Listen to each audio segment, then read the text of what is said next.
Pane chiitiko chinoitika kurushinga aiwa chashamisa chikavhundutsa vanhu.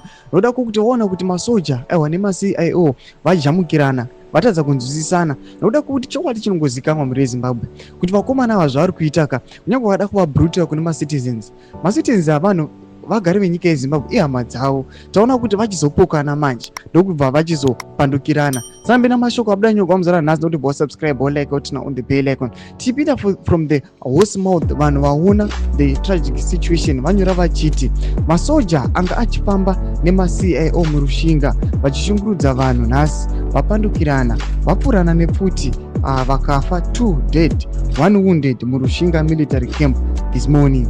Anobva expose neinformation achiti anoshowa mai vari kuchema avo achiti aiwa it's so sad ava ndo mai vane mwana apfurwa parwisa maCIO nemusoja murushinga. Rest in peace Justice Makiwa, an innocent soul dead this morning. Anoshowa picture racho remunhu ashudwa uyu ane white mai vake vari kuchema avo. Zvinhu zvashamisa vanhu, zvinhu zvagwadza vanhu vari kutopasa makwendere sezvamungozongoti nhau dzerufu muri yeZimbabwe.